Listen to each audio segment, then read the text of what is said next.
Hello everybody and welcome back to my channel. And as discussed before, I'm in a different location, so this video is going to be very exciting for me at least. So in this week's video, we are going to be reading the newest book on our TBR as well as the oldest book on our TBR. I've done this concept before and I really had a good time doing it, so I thought we'd repeat it again since I am back in the UK with my husband and I have a lot of books that I've left here. We'll be reading, well, working our ways through those. This right here is my TBR shelf. My red shelf is not very full because I took a bunch of books home with me. This is all just new books I accumulated. You will be seeing a haul video, I think after this one, maybe around there. I will be talking about all the books that I got. Did I bring my phone with me? Let me just get my phone. So usually when I get new books, I will add them into a want to read list on my Goodreads. Let me screen record so that I don't have to hold the screen up because my light is glaring. So I'm just gonna go to my Goodreads again and I'll pop it up on the screen. So I have a want to read list. So every time I usually get new books, I will add it in. I haven't added all of these books in just yet because I wanted to do this video and I wanted you guys to see my haul video first before adding them in. So there are some books that are newer, I guess, but I haven't spoken about them yet, so I thought we'd skip that. In my want to read, I also add books that I haven't even purchased yet, but I know that I really want to read. The oldest book added on my list is Carrie Soto is Back. Let me get that off the shelf.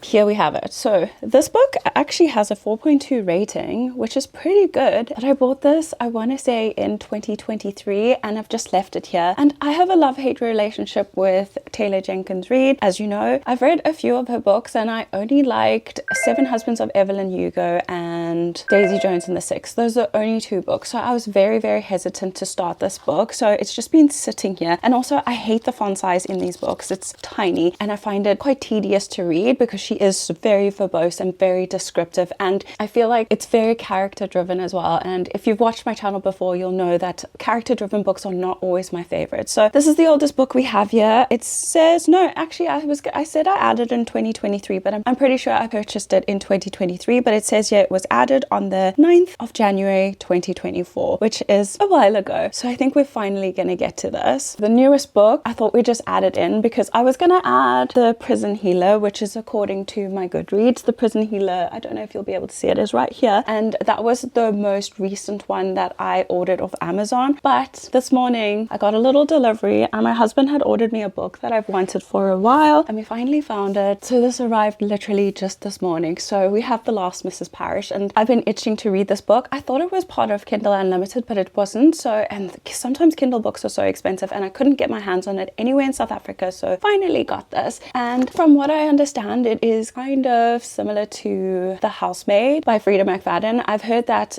Frida McFadden kind of took inspiration and slightly, apparently or allegedly, slightly plagiarized it. We'll have to wait and see. I'm very excited to start this, but I just wanted to intro this video before I do anything else. I'm actually going away tomorrow, so I will have changed location again because my husband's going back to work and I'm going along with him, so we'll be in a different location. I have no idea what our room or anything looks like, so we'll have to just play it by ear. This is what we have. I'm very, very excited. So before we get going as well, I just wanted to also let you know that I am doing Vlogmas this year, but I'm going to do the first 12 days of December. So if you have any video ideas that you would like to see, please pop them down below. Also, please do me a huge favor and just comment your favorite books or your 5-star books or any winter books you have, any books that you really, really love or want me to have on my radar. Please just pop them down in the comments below because I have a little video idea that I would love to try with this. But yeah, if you haven't already, please remember to like and subscribe and click the little bell icon for notifications every time I upload. But with that being said, let's go ahead and start reading. I think I'm going to start with The Last Mrs. Parrish because I know that this can lead to a slump and then yeah, it doesn't have a fair chance, I would say. So I think I'm going to start with the newest book and then we'll move on to Carrie Soto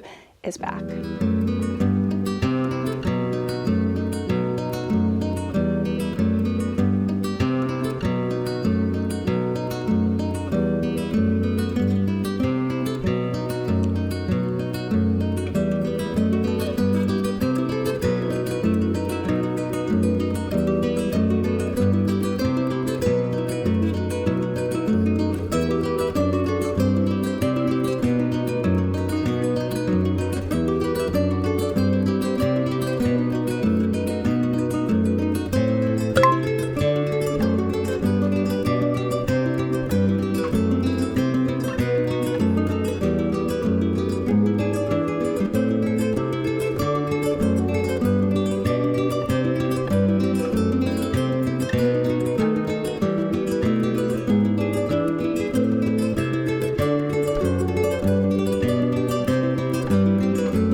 So just a little bit of a check-in. I am currently on page 122, chapter 22 actually, and like I said, we were starting The Last Mrs. Parrish. I haven't actually checked in with you guys since I started the book because we were so busy. I started this video on Saturday, I want to say, and I read a little bit. I think I read about maybe 2 chapters, so it was like 16 pages. And then I had to pack and get ready, and then yesterday we had to drive like 4 hours to where my husband's working, so that's why I'm in a new location as well. But I didn't have a lot of time to read, so I read this morning for a little bit as well as a little bit last night. I think this morning I read about 50 pages, and then I went on my walking pad and read some more. I'm not gonna lie, I don't see yet I don't see the comparison between The Housemaid. I feel like the way our main female character is going about doing things is very different from Millie in The Housemaid with Frida McFadden, and I feel like people who read The Housemaid and made the comparison to this didn't fully read it or kind of just jumped on a bandwagon, because I don't see the comparison. So in this book we're following our main female character, who is Amber, and she grew up in a really poor household, so not very well off, and herself and her 2 sisters lived in the attic of their house and like basically in bunk beds, and she was not very happy with the way her life was going. So she really wanted the wealth and the fame and, you know, everything that comes with that. So she made a plan. I think it's been mentioned but kind of alluded to that she's done this before, where she kind of finds a mark and then tries to infiltrate their life. So she's now with the Parrishers. She's kind of run into Daphne Parrish, who is the wife, and she's kind of trying to weasel her way in. But this is spanning like months. It feels like it's almost been a year, and she's trying to wheedle her way in so that she can be the next Mrs. Parrish. She doesn't really know the ins and outs of their relationship, but she's just making all these assumptions as to what Daphne's life is. And I think with the comparison to The Housemaid, I think it is abusive. Like, I think Mr. Parrish is abusive because just the way she is, like the way everything needs to be so meticulous and tidy, and there's a lot of things that she's very much like structured about, which I'm pretty sure she wasn't brought up with. It's his fault, and Amber's just not seeing that because she just sees her living this lavish life. So Amber's now wheedled her way into her life. Her foundation, she has a foundation for cystic fibrosis because her sister, well, Daphne does, her sister died from it, and Amber's come up with this elaborate story that her sister too died from cystic fibrosis, but in reality both her sisters are still alive. So she's kind of worked her way into that, and then now she's lost her job conveniently, so she's started working for Mr. Parrish. Very interesting storyline. However, the one thing I don't like is that the writing is very elementary. It's very basic, very like I could write like this. Like, it's just not, I don't know how to say it. I can't articulate how I feel about it, but it's just not eloquent in any way. It's not like, yeah, it's just like as if I wrote a book. Like, I don't use the best sentence structure and the best word choices, but that's what it feels like. It's written like very, very simply and basic. It's very basic, but I'm still enjoying the story. So I'm gonna probably try and read 100 more pages, and then I'll get back to you guys and let you know what I think. Like, today is our first day here, so my husband went to work at like 8 o'clock this morning, but I woke up at like 6:45 to get him like some coffee and some breakfast, and then I got his lunch ready, and then I did like my whole thing. So right now I really need to film. I'm doing like a little book haul, and I really need to film another segment of it. So I don't know. I might just read for a bit, actually. I don't know, but I'll get back to you guys for sure when I know where or what is going on.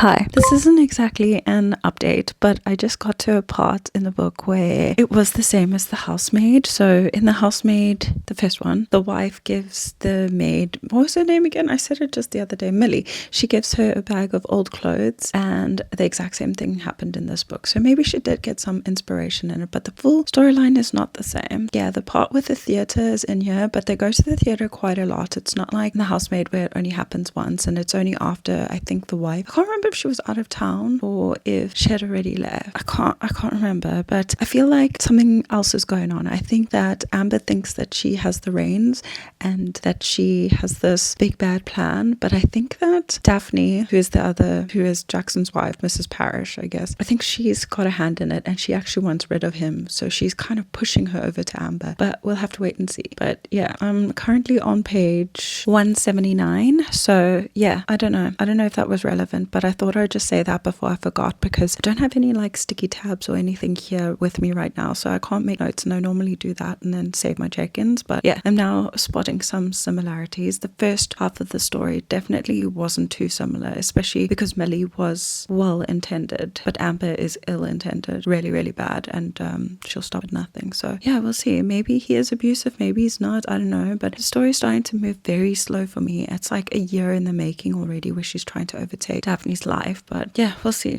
I definitely will read to page 222. That's where we need to get to, around there. Probably tomorrow I'll check in with you guys, but for now I think I'm just going to read and leave the camera off. I don't want this video to be too long because I have a habit of doing that, but I just thought I'd pop in and say that because I'm just having an hour of reading now before I go make dinner and stuff. So yeah, I will check in with you guys later.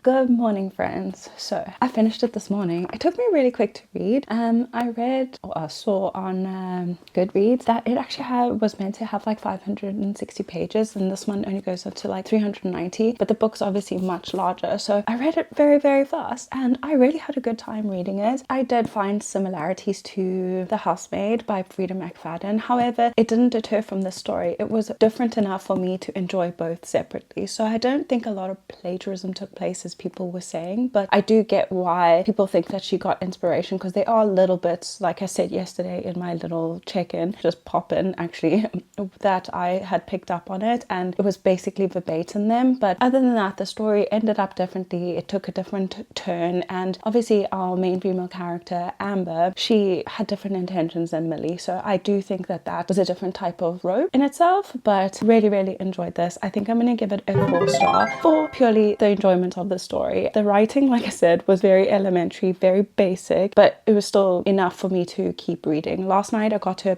a point where I couldn't put it down, and this morning as well I was like, I'm only going to read for an hour, and I ended up finishing the book. So that was very, very good, and I would recommend, if you did like The Housemaid, I think you would like this even more. The story isn't as quick moving as The Housemaid, but it's still so enticing and so interesting. It's not really like suspenseful or thriller, but it's like a mystery that you're trying to unfold. And even though I had an inkling of what was going on, I wasn't always right. So very happy that I finally got to read this book. I'm so happy, and thank you to my husband for finding it for me, because I struggled and it was really expensive, and then he found it for like £3.50 from like a third party seller, and I'm not sure if you'll be able to see. It has like a little bit of sun bleaching on the side, but it's absolutely fine, still in really, really great condition. So that leads us to the last book in this video, which is Carrie Soto is Back by Taylor Jenkins Reid. I never say her name correctly. I'm not gonna lie, I'm dreading this book. I'm dreading it because I just find some of her writing really boring. It just depends. I didn't like Malibu Rising. I really didn't enjoy that story. I thought it was mundane. I thought it was boring, but I don't generally like historical fiction. I've started to get more into it, so maybe I will enjoy this, but I know that Carrie Soto does have like a cameo in Malibu Rising, so this is her book. I remember her stealing Nina's husband in Malibu Rising.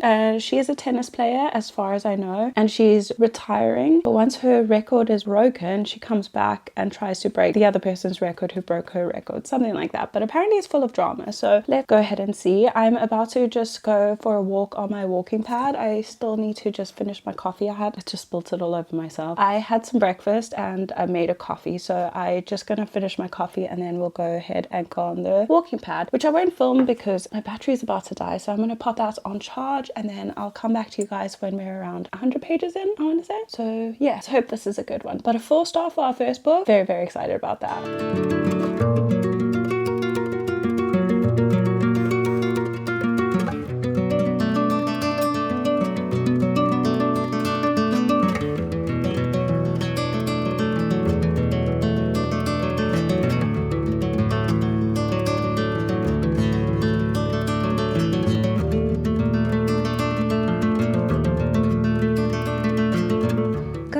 morning, everyone. You're gonna have to forgive me because there are only so many angles I can do staying in a guest house. So I have here, I have there, and maybe facing that way. So please forgive me if the background doesn't change too much. But I thought I'd just give you a quick update. I've reached page 106 now. No chapter names, but that's what it looks like. And I'm starting to realize why I put this book off for so long. Like, it's been over a year now. And at first I think I bought it because of all the hype around it and because I really loved Seven Husbands of Evelyn Hugo. So I saw this and I was like, it's popular at the time or making a resurgence, so I thought I'd pick it up. Yeah, I'm realizing why I put it off and didn't want to read it. I'm finding it very boring. And I've heard a lot of people say that you don't need to like tennis or know anything about tennis in order to read this. I strongly disagree. All we've gotten is tennis. Like, we don't really know much about her personal life because she doesn't have a personal life because tennis is her whole life. So it's a very boring and very mundane. It's Taylor Jenkins Reid. The writing is so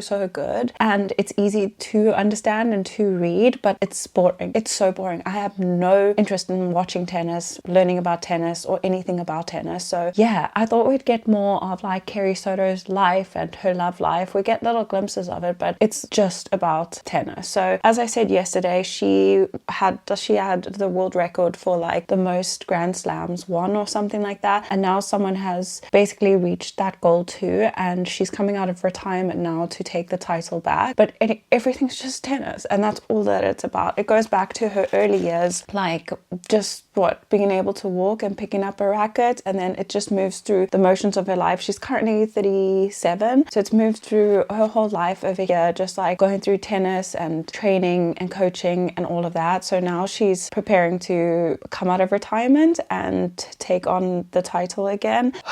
It's slow as well. It's very slow moving. But anyway, I am going to read 100 pages more and then I'll let you guys know how I feel. I kind of want to DNF it. I kind of do, but I kind of don't. So let me read 100 more pages, come back to you guys and I'll let you know. Today I'm actually just reading. I was going to say filming, but I'm not. I'm just filming this. So today I'm just reading and then editing a few shorts that I have on the back burner. So we're editing that. And then I was planning to cook dinner a little bit earlier. So it's currently 11:30. So I think I'll be done editing my shorts probably in an hour, so 12, and then I'll read for a few hours. I decided not to walk on my walking pad today. I just feel like taking a little break. But yeah, so hopefully I can get 100 pages read today and then we'll see where we're at. Yeah, I'm not enjoying it. I really am not. It's boring and it's mundane in my eyes. But if you like literary fiction or like general fiction, you would love this book, but no, it's not for me. And the more I read, the more I start to realize like I really don't like it. And I think when I bought this book, I didn't know my reading taste. So that's why it's been sitting on my TBR for so long, and it's one of the oldest books that I still have on my shelf. That and also The Assistant to the Villain, because I don't know, something about that book's just not intriguing to me anymore like when I first bought it. But anyway, that is the update for now. I am going to finish my stuff and then I'll get reading and let you guys know how I feel. But for now, not loving it. It's probably sitting at like a 2.5, same as Malibu Rising in my opinion.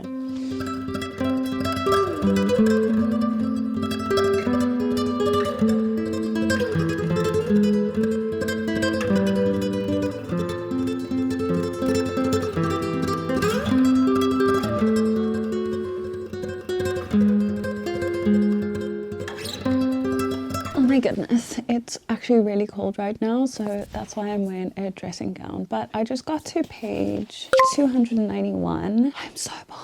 So extremely bored. I ended up just looking for an audiobook, well, the audiobook. So I'm listening to that now. So I've got through a good chunk of this, but I think I'm just going to listen to the rest of it in audiobook because I am really bored. I do not care about anything that they're talking about. So that's the check-in for now. I'll probably finish this later on and then check in with you guys tomorrow. Hello. So this is the best place in my room to film because I have direct sunlight and I don't have to set up my light, my studio light, because it's huge. Forgive me again for the same position. But as I was saying yesterday, I ended up finishing Carrie Soto Is Back. Not my favorite. Definitely not my favorite. Anyone who said that you have to or you don't have to like tennis in order to enjoy this was telling fibs, because honestly, it was just about tennis. There was nothing else, just tennis. A little bit about her love life and her parents' lives. Ultimately, it was just tennis. However, saying that, I really liked the last maybe 10% because it just got really real. Like she started to realize that like tennis wasn't everything, like there was more to life than just tennis. Sorry, also my camera's wonky, but anyway, and yeah, something happens to her at the end there that really got me in the field. So I didn't like the story, but I do enjoy her writing. It's really, really easy to read and it's very descriptive in the right ways. However, like there were bits where there was Spanish spoken and she didn't give us the translation, so we had no idea what was going on. I know like the basics of Spanish, but I don't know all the terms that they used in here, so I feel like that kind of set me back as well. So saying all of that, I think I'm stuck between a 2.5 or a 2.75. I'll pop it up on the screen where I officially make up my mind, but it feels like a 2.75, and to me it explains why I left this on my shelf for so long. Honestly, like every time my husband came over to, well, he was my fiance then, every time he came over to South Africa, I'd ask him to bring some books for me that were on my shelf. This was never one of them, and I just never reached for it, and now I know why. There's a reason why this was left on my shelf for so long. I'm really glad I got this book finally. Like I said, I was looking for it for ages and I couldn't find it because it is a rather old book. I think it was 2017. I also think I mentioned that before, but yeah, 2017 this was published, so not really in full circulation anymore, but like I said, I found it from a secondhand seller on Amazon, so I'm really, really glad I read this. 4-star, really enjoyed it.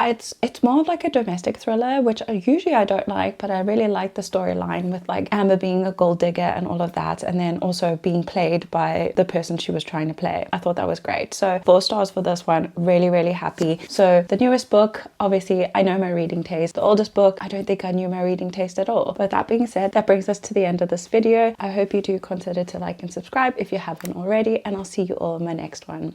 Bye guys.